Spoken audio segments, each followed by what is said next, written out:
Como vimos na aula 1, a formação dos Estados modernos europeus, isto é, de Portugal, Espanha, França e Inglaterra, por exemplo, entre os séculos XI e XV, se deu gradualmente com a concentração de poderes nas mãos dos reis, que obtiveram o apoio da nobreza, da burguesia e da Igreja Católica, em troca dos reis absolutistas defenderem os seus interesses e privilégios na sociedade.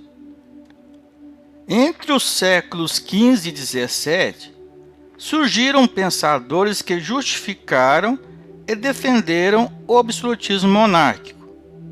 Um deles foi Nicolau Maquiavel, que dizia que o governante, o rei, deveria ser temido ao invés de ser amado para a construção de um Estado forte, independente da Igreja Católica, e que o resultado das suas ações era o que importava, e não os meios utilizados para atingir os seus objetivos. Nicolau Maquiavel defendia, assim, a direção do Estado moderno de forma absolutista pelo rei. Outro pensador chamado Jean Bodin dizia que o rei deveria possuir poder supremo sobre todo o Estado, pois que ele era a autoridade que representava a vontade de Deus. As ideias de Jean Bodin expressavam a origem divina do poder real, do poder do rei. Para ele, quem não se submetesse à autoridade do rei deveria ser considerado inimigo da ordem pública e do progresso social.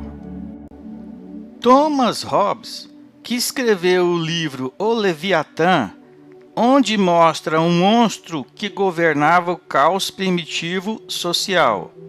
Para ele, o rei deveria governar como o Leviatã, como um monstro todo-poderoso, para acabar com a desordem na sociedade, onde o homem era o lobo do próprio homem, e desse modo dando segurança a todos.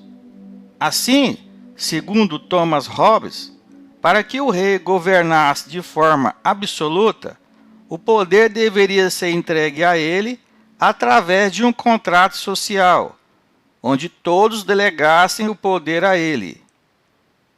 E, por sua vez, Jacques Bossuet, representante da Igreja Católica, que apoiava o absolutismo monárquico, defendia também a origem divina do poder real. Segundo Jacques Bossuet, o rei era um homem predestinado por Deus para assumir o trono e governar toda a sociedade sem prestar contas a ninguém, e tão somente a Deus. O pensamento dele se expressava em um rei, uma fé, uma lei. Alguns exemplos de reis absolutistas europeus da Idade Moderna foram Henrique VIII da Inglaterra, que governou de 1509 a 1547, Luís XIV da França, o Rei Sol, que governou de 1643 a 1715, Filipe II da Espanha, que governou de 1556 a 1598, e Dom João V de Portugal, que governou de 1706 a 1750.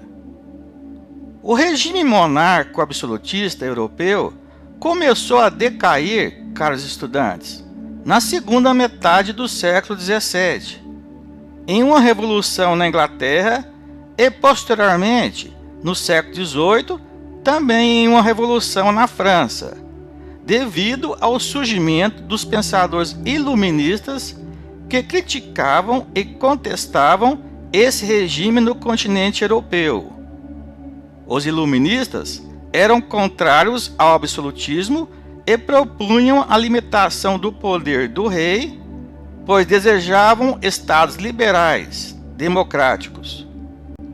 A propagação de suas ideias de liberdade e igualdade levou a acontecimentos como a Revolução Francesa de 1789 contra o Estado absolutista. E assim, outros reinos absolutistas foram caindo um a um durante o século XIX, transformando-se em monarquias constitucionais ou república.